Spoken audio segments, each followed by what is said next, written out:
Good morning, Monica. Good morning. I'm Mark Schmitt. Welcome to Blogging Heads. I'm Mark Schmitt, and I'm with New America, and kind of a Blogging Heads veteran. And Monica, why don't you introduce yourself? Sure, I'm Monica Potts. I'm a freelance writer. I'm a fellow with New America. Great, and we're not exactly ideological antagonists. We are former colleagues at the American Prospect and current colleagues at New America. So. We've had a lot of interaction over the last couple of years. I was particularly interested. I wanted to make sure we got you on Blogging Heads because in part because of your article in the new issue of the Washington Monthly called "It's Their World, We're Just Renting It: Millennials in a Post-Ownership Society," which really was a magnificent piece. And I want to just talk to you about a couple things in that piece, and then talk a little bit about some of the student loan issues, which I think are really inseparable from it. And we're now way past the news cycle of so far past the news cycle I can't even remember the guy's name, Lee Siegel, who That's wrote right. the New York Times op-ed about why he didn't pay his student loans in the 1980s. It's actually a little laughable to me, but I want to maybe we'll talk about that if the world isn't completely sick of that. But I want Sure. the one thing about this piece is I've followed you as a writer for a long time, and you don't bring yourself into your writing very often, and that's been a particular strength I think of your writing about poverty and families in Baltimore and in Kentucky and elsewhere. You're not a heavy first person writer, and what was interesting, there were many interesting things about this piece, but a little bit was your decision to write a bit about yourself, and I want to maybe say a little bit about why you decided to approach this question in part through your own experience. Sure. Well, I had been assigned to look at millennials in the sharing economy by the editors at Washington Monthly, and I was really excited about doing it because so much of what we were talking about in meetings really touched on my own life. Right. I'm 35, so I'm actually like a couple months older than millennials. Right. I'm just into Generation X by like 3 months, but I don't really. I'm just kind of on the other end of Generation X, so technically we're somewhere in the same something. Yeah, that's but right. Again, And proof also, that these generational categories can be pretty misleading. That's right. That's what I was going to say. Like, it's really about who's around. If you're in the you same generation as me, something's wrong. That's right.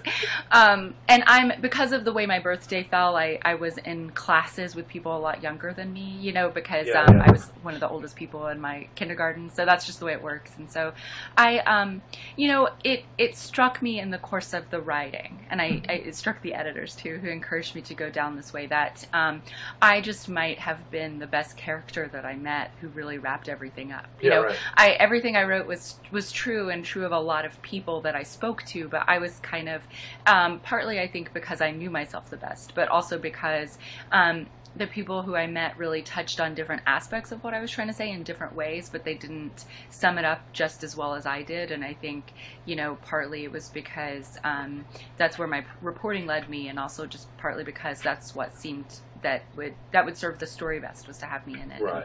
And I don't mind writing about myself. if it's a good way to serve the story. Right. Well, I think it certainly worked well. And then of course you were writing about people you knew, and you were writing about them you're writing about them with some depth too. It wasn't just the insert random name of character and then a quote, but you were actually kind of getting deep into some other people's experience. I guess I was interested. It felt like your conclusions were quite bleak, and yet at the same time, as somebody who's a little older, I sort of felt I was sort of identifying with. You have a paragraph where you talk about people a good deal older than you who seem to have some pension savings and a house that they own and things like that you don't know if you'll ever have. I'm more or less in that position, but it left me wondering. It left me thinking back to when I was 35, or in my early 30s. Was any of that certain for me at that time, and also being struck by how many things that are possible. in the way you live and in the way that you use cars and the way that you're just the general mobility of your life, that's not a bad thing. It's possible to live this way in a way that it wasn't possible in the late 90s. I think that's right. And, I didn't mean to paint an entirely bleak picture. I think some of it's my personality, but also just some of it really is the fact that, I'm sorry, there's a fly bothering me, so I hope that doesn't mess up the video too much. So, this is a companion to our conversation. Right. But I really do think that there are a lot of good things about life now. I'm not entirely sure that I would have been a person who could have left Arkansas and lived entirely on the East Coast at an earlier time period. I'm a woman, first of all, and it's not been very long that like a single woman could make a life like this in an urban setting anywhere. Right. And so I appreciate what kind of the leaps and bounds forward we've made in just a few generations as a country, and I appreciate the possibilities that the internet have opened up. I really I can freelance, I could work anywhere, I have a much easier time tracking down the kinds of people I want to write about right. than I might have in the past, and also all the sharing apps that I talk about, some of them are really great. Like everyone I spoke to my age loves Uber and loves Lyft. They're just really loves what? I'm sorry, what was the first thing you said? Everyone loves what? Loves Uber and Lyft. Yeah. You could just stand on a street corner and call a car to you. And also, even more basic than that, like, I don't think anybody ever gets lost anymore. We all have smartphones that tell us where we are and where to go. And, it's really opens up possibilities in both trivial and non-trivial ways that I don't even think we can entirely list. But I did think that it might be time to kind of pause and think about where we're really going as a country. I am not sure that people understand how expensive a city like Washington, D.C. right. is to live in, and how much more expensive it's gotten just in my adulthood. Yeah. When I was 22 and graduating from college, I could find an apartment in Park Slope in Brooklyn that I could share with people, and it didn't take up all of my money. That's right. That's right. And I'm not sure that you can find right. that. I think that's a huge difference. And I had that too. I moved to New York right out of college, and I think for a while my rent was $250 a month. I actually had my own room, which was a former maid's room in an apartment. It was fine. You felt like, and I knew people who were living on $5,000 a year. They were somehow able to. They were somehow able to do that. But that was a very long time ago. Mm-hmm. Well, and just in my adulthood, it's changed dramatically, and so, it's something that I sort of regard with an increasing sense of panic, because I don't know how people do it. I've partnered up, and I live with my boyfriend now, and together we have an income that's actually very respectable. It's much higher than the median income, and that's the thing to always remember. It's just crazy. I mean, I felt like, when we moved from Brooklyn back to Washington 10 years ago, I felt like we were kind of priced out of Brooklyn in some sense. But, there's no way we would have been, since we have an income that's significantly higher than the median income in Brooklyn. It's kind of a crazy thing to say. But in some ways, that doesn't make it any less real. That's right. And I also think it's something that these cities have to think about. They have to think about how they want to be composed. And so if, a journalist and a social worker, or a journalist and, however you and your wife describe your two careers, I'm also a journalist. I don't know what I am. Yeah, that's right. Someone who works at a think tank, which is, if it's too expensive to you to live in a city that used to pride itself on being a home for the creative class, like New York, then maybe New York is changing for the worse. Right. And but Washington D.C. was never a place for the creative class, and it is much more so now than it was. Mm-hmm. Much more. Mm-hmm. Yeah, and how quickly DC has gentrified it feels way faster than Brooklyn to me. Yeah. Because, I was in Brooklyn for 5 years, and I was connected to it for 7 years. I lived outside of Brooklyn for 2 years, but kept going back on the weekends. Lived really close. And that change felt very slow. Like I could continue. I was kind of like slowly, and I think there are still places in Brooklyn you can afford to live, like Canarsie. Right. Yeah. But DC, it was like overnight. I found an apartment that was affordable 5.5 years ago, and within that time period, I was priced out of my own neighborhood. That's right. And all of the neighborhoods around, right. Neighborhoods that gentrifiers wouldn't have touched 5 years ago. Well, it was partly, it's purely crime. It's very heavily crime related. Like, as soon as neighborhoods become safe, people, they gentrify. And I feel like I saw this in the 90s. You saw neighborhoods start to, even Logan Circle or the areas just east of Logan Circle, would start to gentrify, and then there would be just like a crazy little crime wave, and it would kind of come undone. And then finally it all just really happened, and it has been very fast. Mm-hmm. Yeah. And now there's a Whole Foods there. Right. And I didn't want to make this this piece sound like rich kids complaining, but I'm very much aware that people like me don't have it the worst. Right. But I think that it's something to think about, that people with degrees who should be doing the best in their generation are doing worse than generations before them. Well, and there's just no. To me, the big variable is real. Like if I think back to when I was 35, it was kind of the end of the time when I was working on Capitol Hill. I didn't know that I had any. I hadn't made a lot of. That wasn't a high-paying job by any means, and I didn't know that I'd have any level of financial security, but I had gotten rid of my student loans. And my student loans were not, they were pretty, I probably borrowed about as much as one could just for an undergraduate education. But they were done by the time I got into my 30s. And I think it's a huge variable that we don't fully appreciate, is just how different the magnitude is. And obviously different, if you're also borrowing for graduate education, as you talk about. But it's just, it's sometimes a difference of scale is a real difference of type, and I think that that to me, when I read about your experience here, think about my own experience, that's the biggest variable. Like, how long does it take to get out of that particular kind of debt? That's right. The statistic I put in the piece, which is shocking, is that the costs of college have gone up 500%. I think in a generation. And you said in one that, generation, so like from the 80s to the today. Seems like a lot for 20 years, but it's probably over 30 years. Yeah, I think so. That's right. And that difference means that everybody is borrowing. Right. Because it's not just people who go to private colleges. And the decisions I made probably would have had some college debt anyway. I went to private college. I went to a private school for college, and I went to graduate school.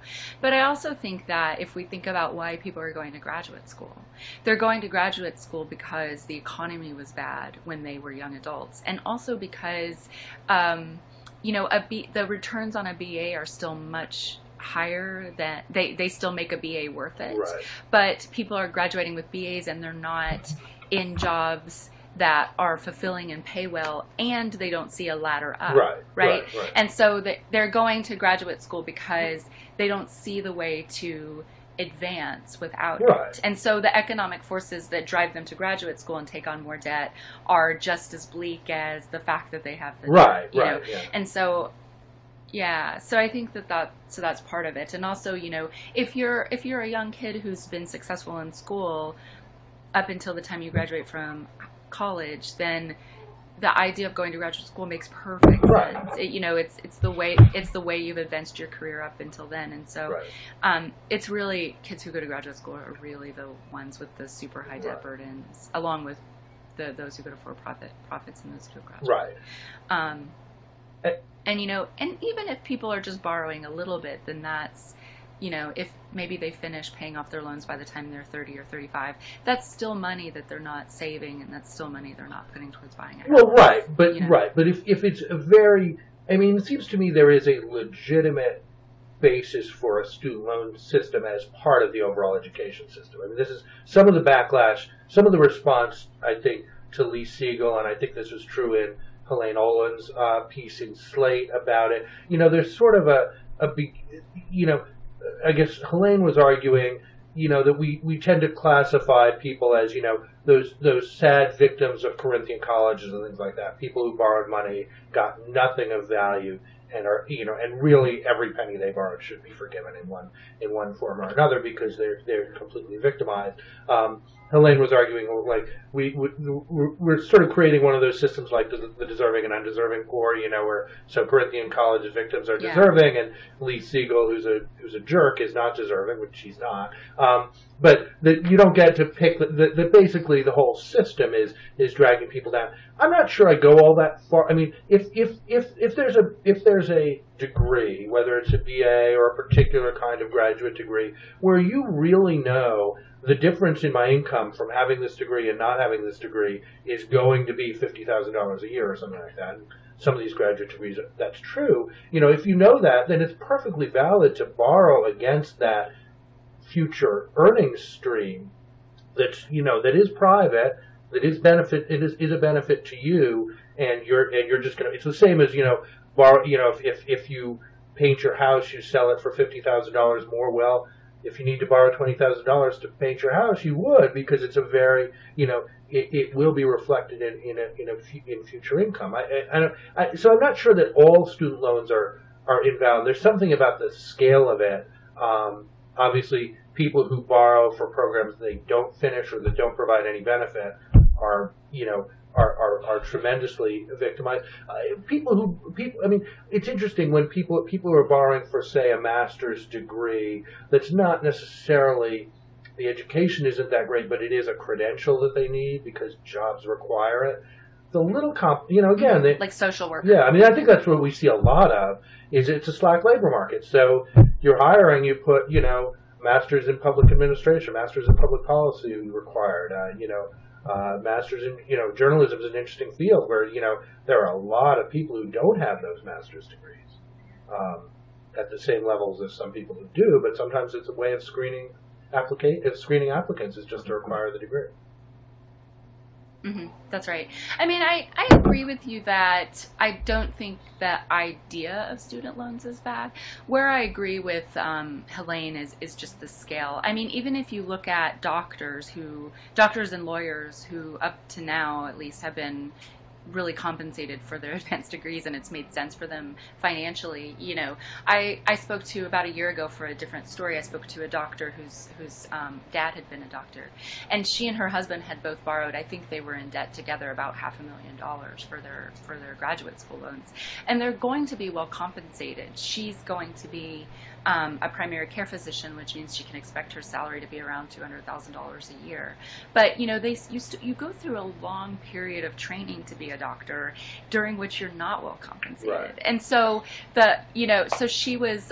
You have to start paying your student loans back when you're residents, and you're not well compensated then as well. And so she's 30 and she's still facing this massive debt. And she and her husband, I think they got an inheritance and they used that to pay down some of their loans. When you think about it, they're 30 and they have a kid together. It might have been better if they had been able to use that to to buy a house and to think about their future. And so I think it's really the scale. Right. They're going to be able to pay off their student loans, right.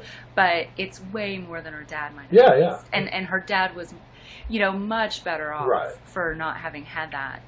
And a lot of doctors go into specializations just because of the money, and I think some of it is driven by how high right. their education. Right. It's not. It's not just the greed of going into a specialty. That's what you need to produce.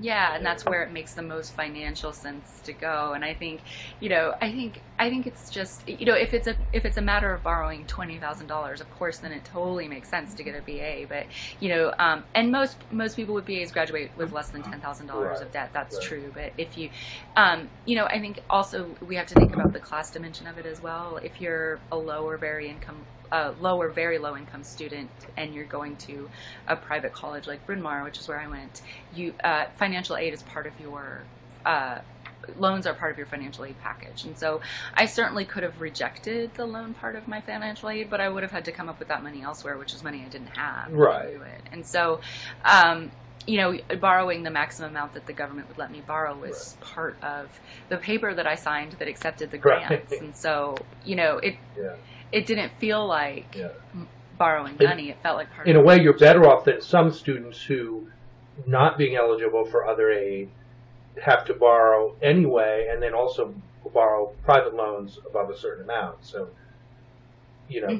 borrowing the max that's you're in a way you're still better off than students who didn't have as much of a financial aid package. But of course, all education, I mean, my colleagues here often talk about it in terms of discounting. Financial aid is sort of a form of discounting. They're coming up with the offer to get the students they want to get. But I want to, just add one other thing to the point about, your friends who are doctors, or the people you spoke to who are doctors.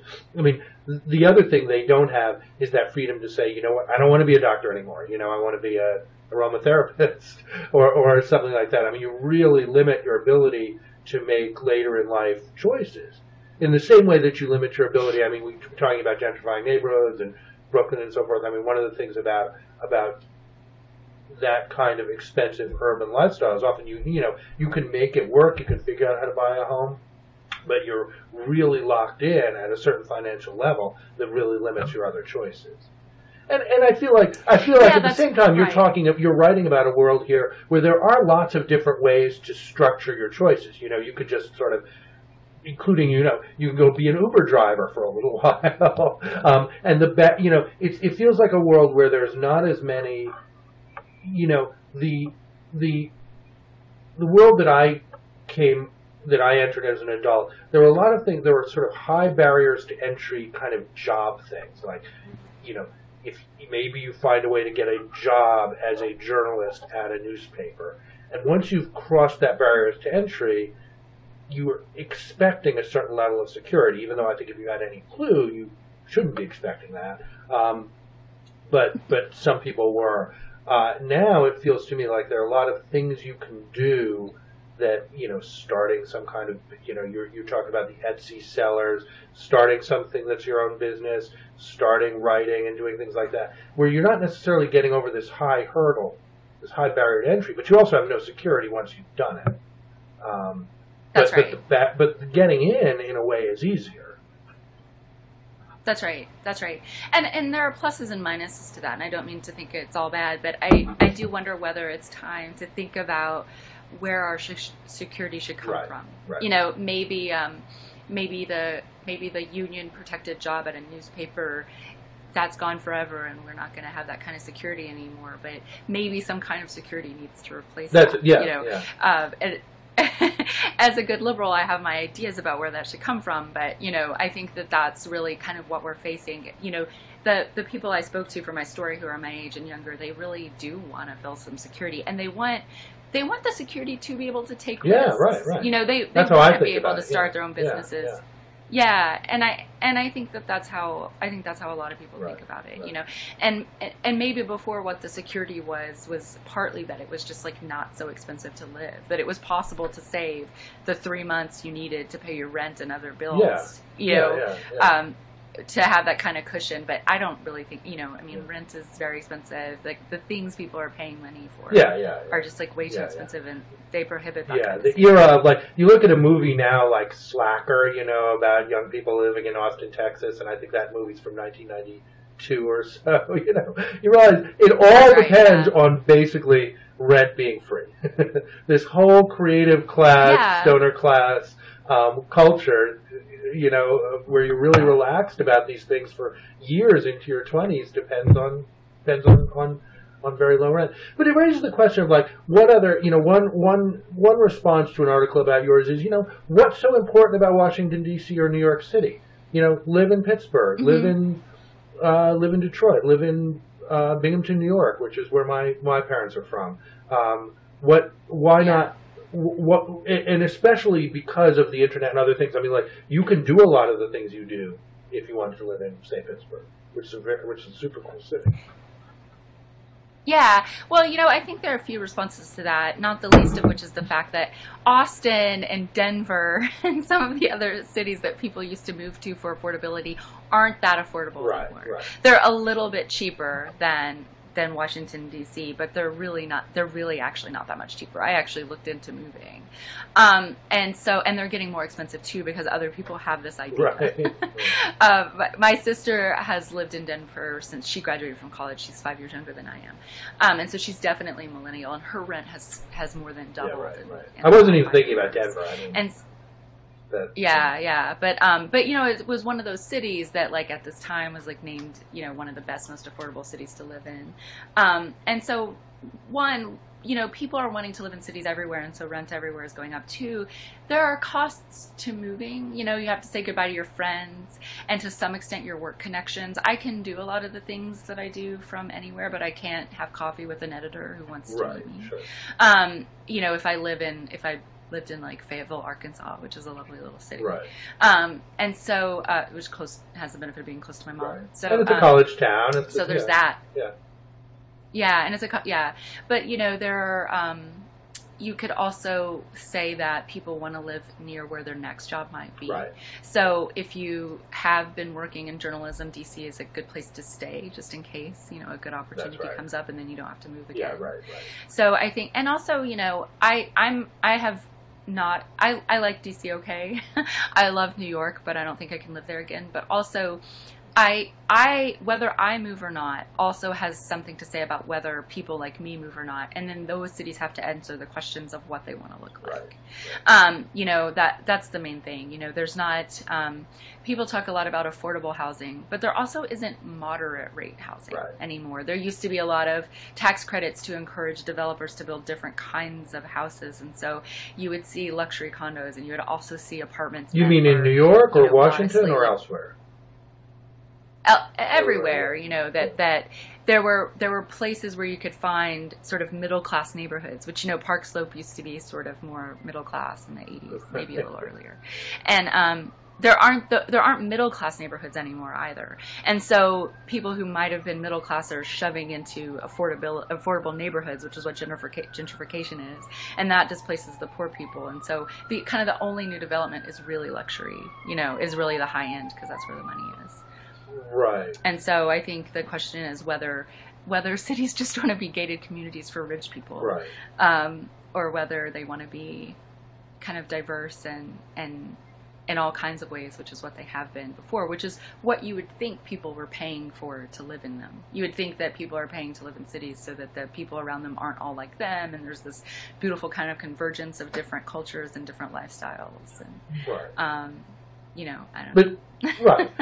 That's why I like urban life. Right. That's why I like urban life too. And there is an affordable, especially if you're on the boundary of gentrification, that's typically where you would find affordability, right? Not necessarily. I don't know what all the new development is. I know there's a lot of new development up there where I live, and up in Tenley, a lot more apartment development in neighborhoods that are otherwise largely relatively small single-family houses, sometimes attached houses. It does seem like there's a lot of development up there. They're not the gentrifying neighborhoods, but it seems like there's a lot. But I haven't really looked at the costs. But that's just DC. It's I don't know. It's it is hard to find all the different kinds of housing. But as people move into cities, there should be some room to build. Yeah. I think new development is great, but I think the mix of development is important as well. Yeah.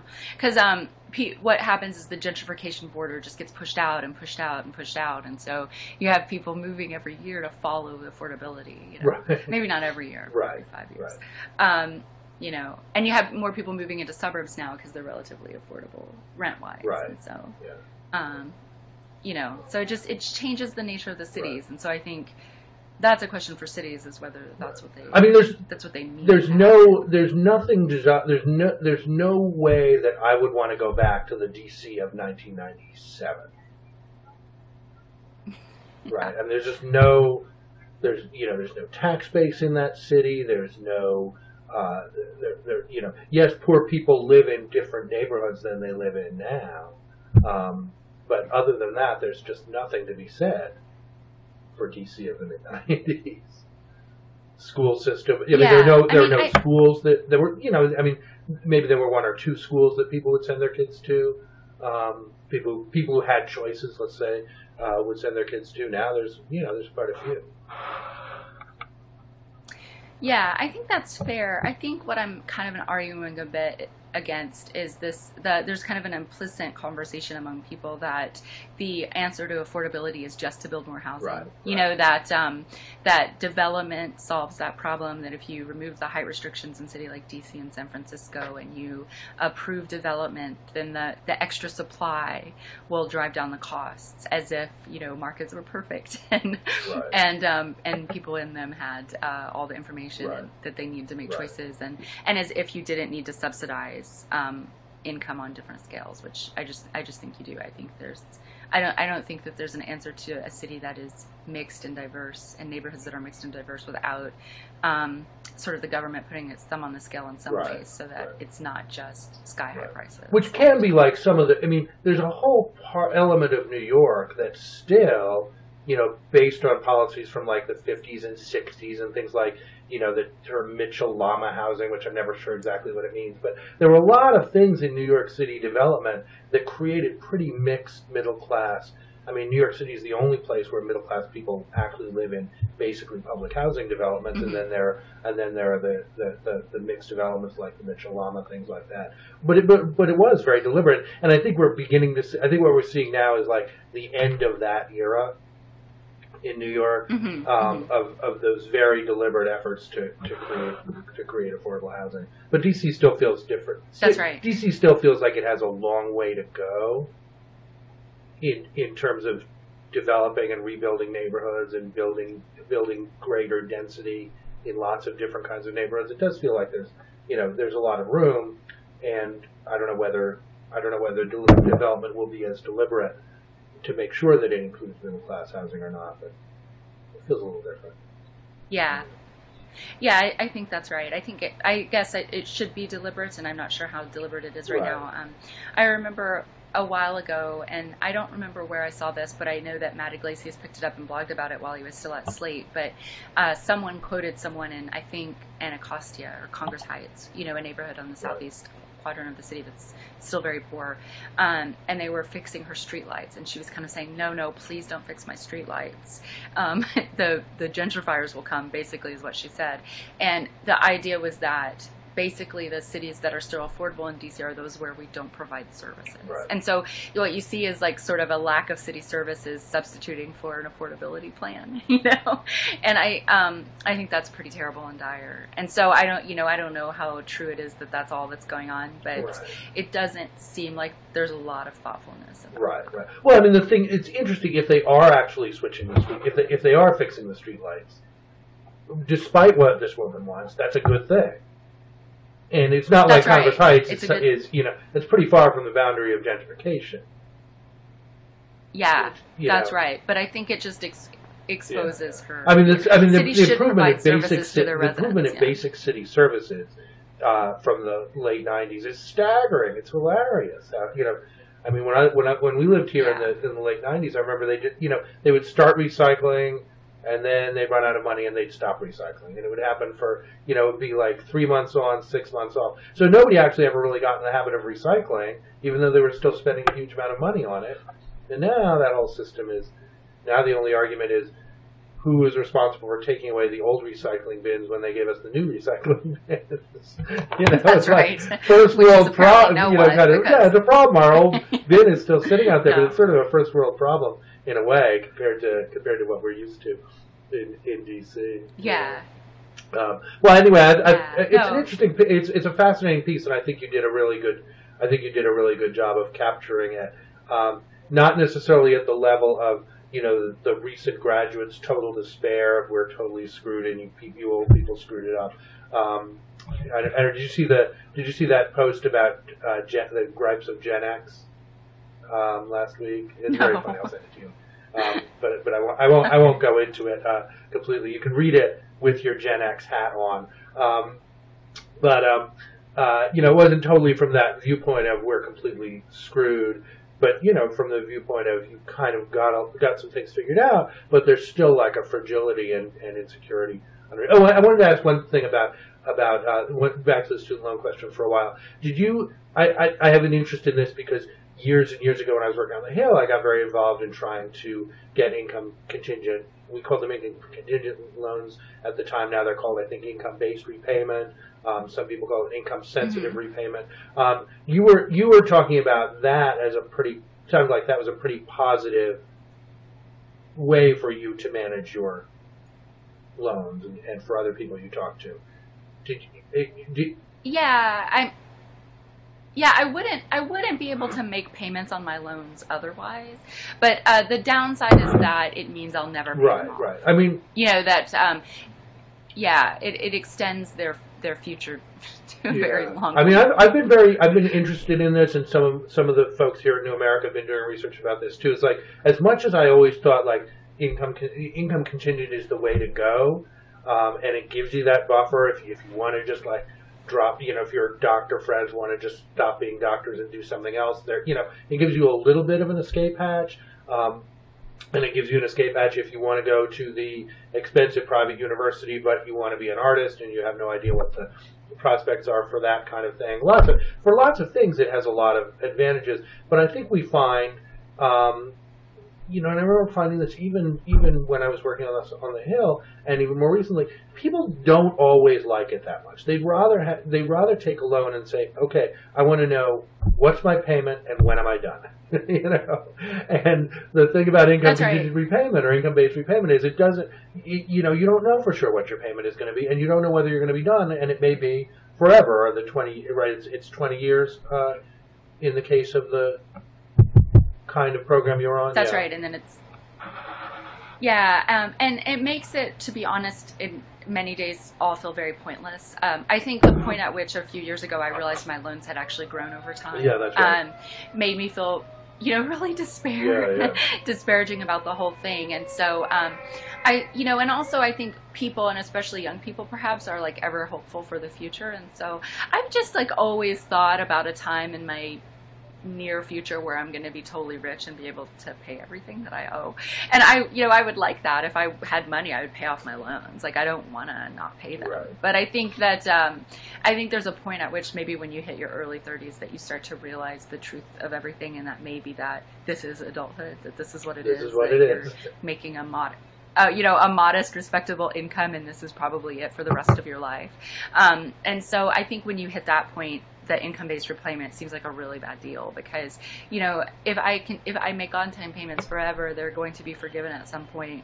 And I think hopefully, and I think the question is, why make people borrow in the first place, right? If we're so prepared to not force them to pay and to write it off at the end, then maybe the system where people borrow such huge amounts of money isn't right. I mean, we have to put some limit on it. I mean, the big thing is, like, even with the income-based repayment, if you think of life as having sort of blocks, you have a block that is your education, and then starting to work, paying for your education, starting to get the benefits of the education. Then you have a block where you're thinking about home ownership, maybe having kids of your own, those kinds of costs. And then you have a block where you're actually thinking about you're paying for your kids' education, and then you're thinking about retirement somewhere out there. The main thing is that first block is just bleeding into all the others. It's just hanging. That first block is not going away when you're in the home ownership, family, and even the paying for your own education block of life. And that's I think, the big difference that income contingent doesn't fix at all.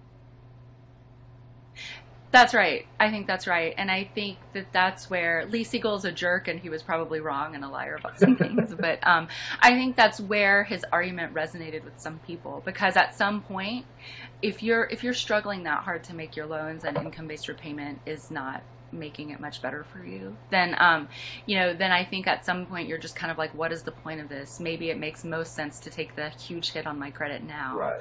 If you're really struggling that much, there's a good chance your wages are being garnished for something already anyway. Right.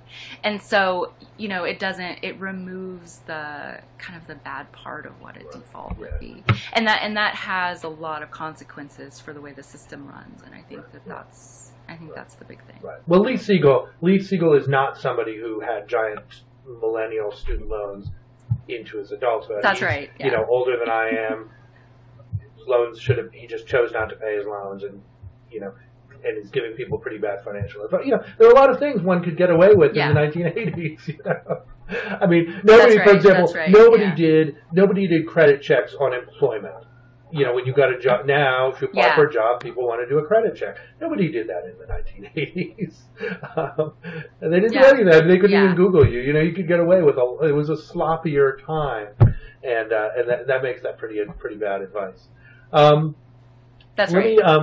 Anyway, it was a great article. I guess I want to talk a little bit about the Hillary announcement this weekend at Four Freedoms Park on Roosevelt Island, which despite having worked for several years at the Roosevelt Institute, which for a time basically managed the construction of that Four Freedoms Park, which opened a couple of years ago.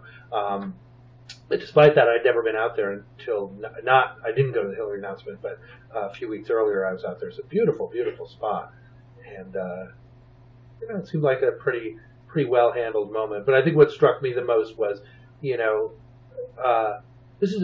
Hillary Clinton uses issues and policy more solidly than most politicians. I mean, Obama had his issues and policies, but he also had a whole sort of vision around them and a vision about himself and things like that. That the policies were just a little bit of piece of, and Bill too. I mean, Hillary Hillary Clinton is that was a very policy heavy speech. That it's not just about her; it's really about a very carefully articulated agenda. I don't know. Is that your sense?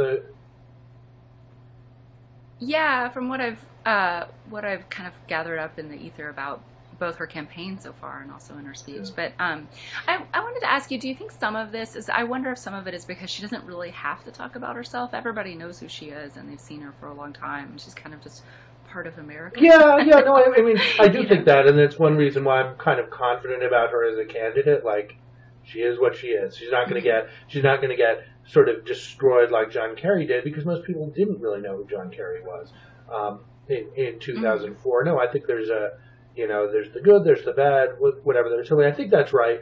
But if you look at her career, it's always been about fairly complicated, sometimes kind of technocratic. I mean,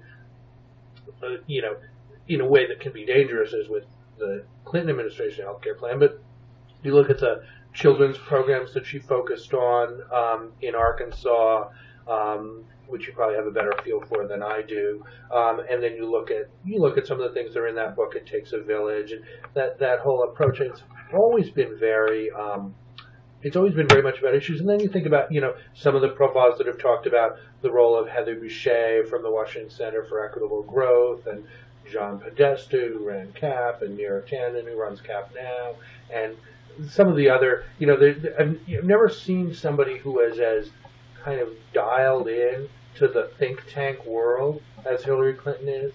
I mean, Anne-Marie Slaughter here in New America was Director of Policy Planning at the State Department under Hillary Clinton, knows a lot of her people quite well. You have Neera at CAP. You have Strobe Talbot over at the Brookings Institution, president of the Brookings Institution, like an old friend of, college era friend of Hillary and Bill Clinton's. I mean, there's just, she's just like wired into this world and has drawn on really some of the more creative work that's out there, particularly on the economy, work from Roosevelt Institute and from Washington Center for Equitable Growth in I think a really impressive way.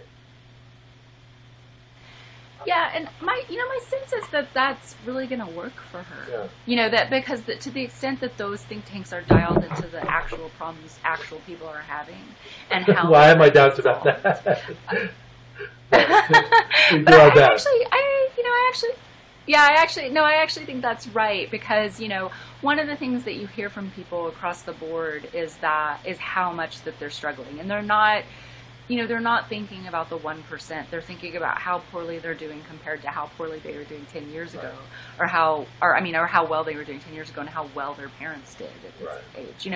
And I think that to the extent that what a lot of those think tanks are worried about doing is making life better for the actual middle class. I think that they are. I think that this will really work well for her, because people want to hear ideas about how to make their life better. Right. I mean, my biggest worry is that we actually don't have very good ideas. I mean, I think we have the beginnings of some ideas, and I think we can talk about kind of what we were talking about before too, like ways of providing security that aren't as dependent on your employer providing security. That kind of next social contract concept, and things like minimum wage, child care, family leave. Those are really important. They're not necessarily all the things that you would really need to do to, say, bring an economy up to full employment. And lots of things become easier when you have an economy at close to full employment. That's right. But I think that as far like something like childcare, if you look at who the working class is now and how much of it is composed of single working mothers, then I think that something like childcare feels like a silver bullet solution to a mom who can't afford to keep her kids in daycare. And so and I think that I think we think about the economy in lots of different ways. And one of the ways that we haven't always thought about it really well is how expensive it is to live in America. If that makes sense. Like, we've thought a lot, and so I think one of the things that you could do to make people feel better about the way the economy is doing is just make it less expensive to live. And that includes things like, childcare and childcare is a good solution because it could be expanded through the public school system, which, except for cities where it's being really torn apart and it's a huge political issue, I think that there's a lot of support for the school down the street that I went to and I'm sending my kids to. If I'm a kid, if I'm a person in just a small town somewhere, or a small city somewhere. I mean, you still need to build the capacity. It's not just a matter of throwing in the tax subsidy or whatever. I mean, you still have the classic dilemma with childcare, right? Which is that you need to increase capacity and quality at the same time that you're meeting demand, or that you're making the cost manageable. And I've thought for a while that as much as I think the child care subsidy program that was expanded through TANF and welfare reform, I think that's a good program. It's woefully underfunded, and I've kind of thought for a long time that that giving people subsidies to pay for things is not how they like to do it. I think they would rather have a sort of a program for 1-, 2-, and 3-year-olds attached to the kindergarten at their local school. Something like that, where it just at a certain point you just drop your kids off and that's where they go for the rest of their time. But that's a big. I mean, I think that's right, and that's a big investment. It's a big investment in physical space. And things like that. I mean, I think it is probably the right way to go. It's probably that might be closer to the French model. I'm not sure. What's the term for those French facilities for children?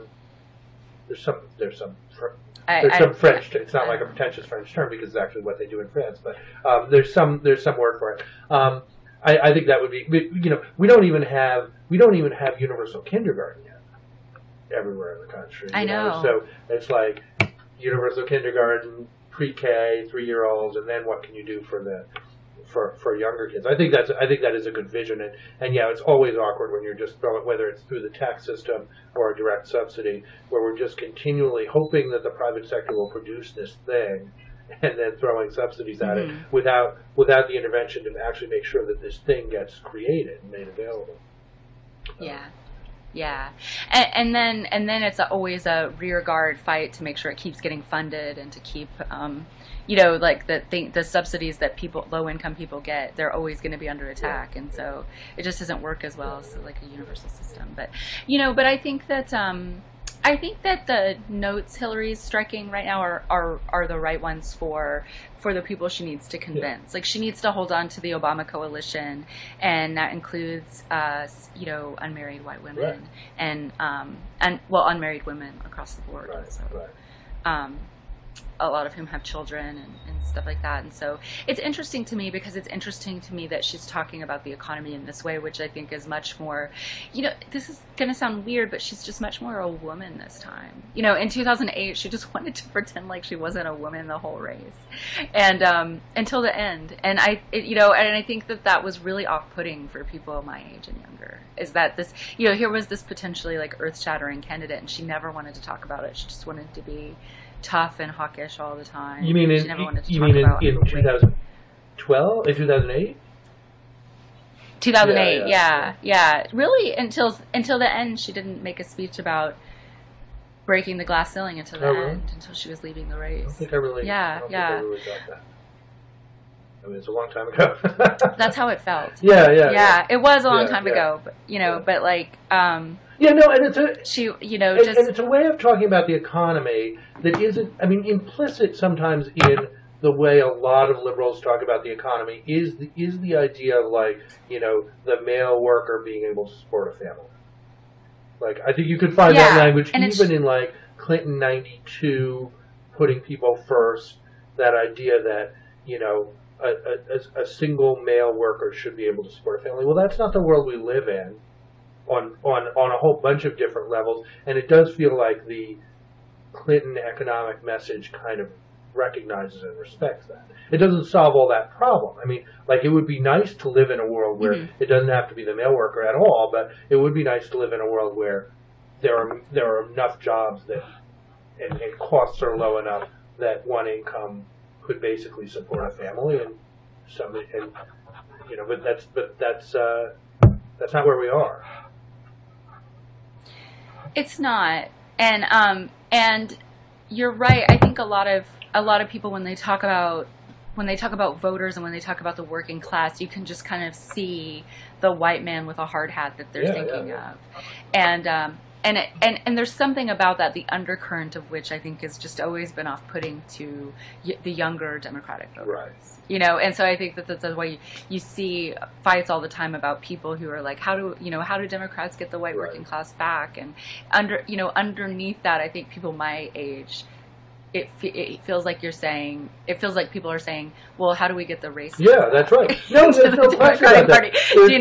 There's still a feeling like people are still refighting stuff that happened in the 1970s when working class white men in particular did abandon the Democratic Party, and other elements moved in. I mean, it became a much more suburban party. You look at the kind of people elected in the class of '74.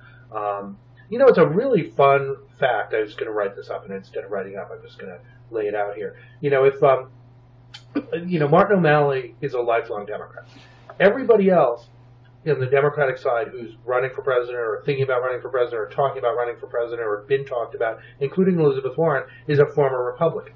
Hillary Clinton was, the chair of the Young Republicans at Wellesley. Jim Webb is a former Republican. Lincoln Chafee's obviously a former Republican from, the most distinguished line of, wealthy, moderate Republicans. It's really a remarkable phenomenon how and Sanders, of course, has never been a Democrat. But there is this sort of suburban Republican thread kind of moved into the Democratic Party. That includes, for example, pro-choice women, moved into the Democratic Party and, in a sense, displaced some of the white working class. And but for a lot of people, it's the idea of a Democratic Party that doesn't have at its heart, that white working class manufacturing job male, even though that's a pretty small part of the population. The idea that you don't have that is just unsettling. It feels like it does feel a little racist, because it's like saying this isn't quite real. This coalition isn't quite real unless we have that guy. And it's shaky. It's dubious.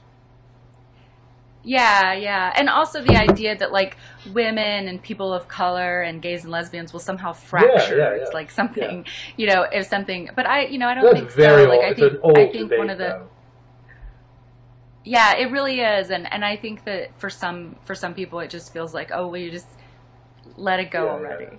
And also because, I think it's like Obama won Ohio and Pennsylvania, which are the kind of the aging Rust Belt states that where we think of that guy the most, And so I think that I think to some extent it might be a fight over racists in the American South. I mean, don't vote for the Democratic Party anymore. It might be. I mean, at the same time, it will be fascinating to see if Hillary Clinton is able to pick up any. If Hillary Clinton had been the nominee in 2008, her map would have looked a little different, right? Like, she probably, she wouldn't have won the states that Bill Clinton won, like Arkansas and West Virginia, but she would have done a little better, and I think she might have not done as well in, say, Colorado. It would have been a slightly different map. The question is, 8 years later, are we left with just the Obama coalition, or does she have any ability to change that at all, or does it really matter? Like, because the Obama coalition is just fine for winning presidential I think election. she might. I think she might pick up some working class white women somewhat in some places. I keep my ear to the ground in Arkansas, which is where I'm from, and I go back a lot, working on something there. And I talk to my mom, who I think of as like a typical Arkansan voter in some ways, even though she's very liberal. But typical in how uninformed she is about DC politics, which is very, we have a high standard. Yeah, I know, I do. But she knows people who would think about voting for Hillary, who voted for Romney, voted for McCain. The people who we think that the South is lost, but I think what happened in the South is a lot more complicated than what people know. That some of it is about Obama and hatred of Obama, and that's why the Republicans took hold. But some of it is just that the Republicans just had a better ground for a while. Because the Democrats were resting on their laurels for many years, and they were just letting the sons and daughters of Democratic leaders flow into the party without doing a lot of recruitment. And so I think there are a lot of sort of people who would vote Democrat for the right candidate. The question is that just an Arkansas thing because people have known Hillary Clinton for 30 years now, or is it something? Or is it something that would also be true in Tennessee, places like that? Who knows? It's like the most. It's not like essential, and I think she knows it's not essential. It's just an interesting little factoid to see whether that changes at all, because it's not a set. In a way. Also in this Washington Monthly, there was the article by Stan Greenberg that is basically about winning white working class voters, which I did a response to. But partly I didn't feel like a huge distinction there between white working class voters and other voters who might vote for Democrats. Or white working class voters who might vote Democratic versus other. Because there are plenty who just won't. Those who do are basically responding to some of the same issues, like child care, that we assume Latino voters and African American voters are responding to. It doesn't feel like a massively different issue agenda at this point. I think that's right. And I think that if Democratic candidates go after the working class, they'll get some of the white working class. Like, I think if if you're thinking about the things that moms need to put food on the table and balance their checkbooks, then there's white women for whom that message is going to be appealing, and perhaps the men attached to them will also think it's as appealing. And so I think that if the Democratic Party can distinguish itself, which we haven't talked a lot about Mike Huckabee, but I think Mike Huckabee is kind of going after that vote a little bit too, in some regard. The populists on the right, there's a strain of, they're the strain of the working farmer populists who don't want the government messing with them, but also understand the way the market's rigged against them. Right, but it's very hard to have I think the problem with that is, on the one hand, yes, there is that Huckabee constituency, and they don't like the way the market's rigged against them, but their distrust of government is so extreme that there's really very few answers that would be acceptable to them. That's right. And then I think the interesting part of Stan Greenberg's argument is basically saying that even for those who are receptive to the argument, which is to say they might vote for typically a Democrat who supports this sort of policies, the distrust of government is also really poisonous there. And unless we have some language that helps people get over that language that doesn't really describe it well enough, unless we're doing something about getting people over that distrust of government, then it's going to be really hard. There's some people who are going to be pretty enthusiastic about supportive policies, but you got to reach people who are interested in supportive policies but don't really trust the government. And how do you do that? And people's distrust of government comes from lots of different places. Often it comes from just like seeing the legislature in action, not just that the services provided are bad. Yeah. They kind of overlap. So I think that, and there I think that I think that Hillary's message, which relies very heavily on Citizens United and get the plutocrats out and get all this money out and amend the Constitution if necessary, I don't think that does anything to give people. I mean, A, I think it's bad policy, but B, I don't think that gives any people anything to grasp onto to say, okay, government can be a lot more effective and I'll trust it to take care of my child care. Yeah. I mean, you don't think so? You don't think that the message... I mean, because people hate the moneyed interest, and so you don't think that that's animating? I think it's animating it definitely animates the base. It's definitely a fundraising tactic. I mean, maybe I'm wrong, but you're basically saying to people, if at some point in the future, maybe we'll do this thing called amending the Constitution, which we don't really do very often, and then that we'll get those bad guys out. It doesn't feel to me like you're talking about anything realistic that's actually going to change who has power in this country. I mean, maybe I'm being too literal about constitutional amendments. I mean, maybe I am. It definitely has some mobilizing effect. I think that's probably more on the base than on that swing that needs to hear something different about government. But it's clearly a tested line. So I mean, I criticize it at my own risk because I'm not, I don't have an alternative that I've focus group tested or whatever. But I mean, she clearly knows what she's talking about. She clearly knows why she's talking about constitutional amendment and getting the big money out. The question is, I don't know whether it's clear whether she's just talking to the base or thinks she's talking to the broader public. Yeah. What do you think drives the distrust of government? Because I've been trying to figure this out myself, because on the one hand, I kind of know from talking to people for a living that they don't pay very much attention to what happens in D.C. at all. And that, the arcane rules of Congress are not something that they, understand and follow. Right. And so who is exactly at fault for what is not a thing that... Shouldn't. Right. Yeah, and they shouldn't. And, why would they know? I don't know. Well, I think you either see huge conflict, and people don't like conflict, millennials don't like conflict. You see this zone of conflict and ugliness, and you think that whatever's produced by that has to be kind of ugly, messy, or corrupt. So that's the first hurdle for the Affordable Care Act is really, you don't really need to know much, but there were certain things that had a much higher level of recognition than you would imagine, like the thing about the Cornhusker kickback. You remember that thing that was supposed to, at the time, that was remarkably well known. So there were things about the process of healthcare that have basically burdened the program ever since. It's not like people hate the program because it's a crazy liberal lefty democratic solution, because it could have been a bipartisan solution in a minute. They hate it because it feels like it came out of some conflict, and that's sort of dubious. So I think that's a really big part of it. I think there obviously, when you do something like screwuphealthcare.gov, again, it puts you a little further down in the hole. When when you deal with an entire party whose main message becomes, we can't trust government to do anything, as opposed to the Republican Party. The Republican Party, when I worked on the Hill, was kind of like, we'd love to see a slightly more market-driven approach to this problem, and you have a little less market-driven approach to this problem, so let's figure something out. That's not where we are now. Where even major problems and issues become, things that we think the government shouldn't even touch, like health or education. Yeah.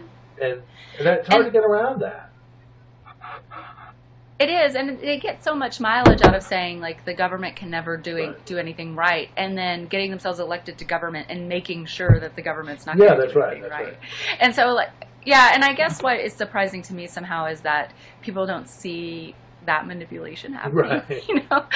I'm not a partisan, and I don't, I am not involved in like helping the Democratic Party get elected, and I'm often as mad at Democrats as I am at Republicans. But the extent to which Republicans are just like sabotaging the game for their own gain is really just heartbreaking. But to see people elected to that body of to the House of Representatives or to the Senate just with the sole purpose of not making that, not doing anything there. It's just like. Sorry, go ahead. I was just going to say, it's just really gross to me. It just is like fundamentally dishonest and, almost un-American. Like, I feel like you should do the things that you believe in. Well, the idea, the most me. amazing thing in the last few years to me has been the number of congressional offices that said, we're not going to help constituents if they have problems with the Affordable Care Act. It's a screwed up program. It's their problem if they can't figure it out. I mean, that's, coming from the period where members of Congress secured their seats by really intense constituent service. That's kind of unbelievable that you would do that. But it's true. But it's a very subtle. It's a hard thing to persuade people on. It's hard to really believe that people operate that way. And I think what people are seeing is what I think you and I see as a lot of conflict in Washington that's sort of in bad faith. The Republicans kind of operating in bad faith. I think a lot of people assume good faith, and they just see nasty conflict, and probably don't want anything to do with it. I'm not sure why. I think that's right. I'm not sure why we do. Anyway. Oh yeah. So here we are, Washington D.C. Everything costs too much. Student loans are killing us. Nothing but conflict. And yet it's terrible. And yet it's all right. Yeah. And yet we're here. Are. Yeah, right. I know. Let's wrap up. We've been talking for 64 minutes, so let's wrap up on that. Thank you, Monica. Sounds good. It sounds like a nice diary. Okay, nice to reconnect so with you, and I'm looking forward to your next article. Okay. Great, thanks so much.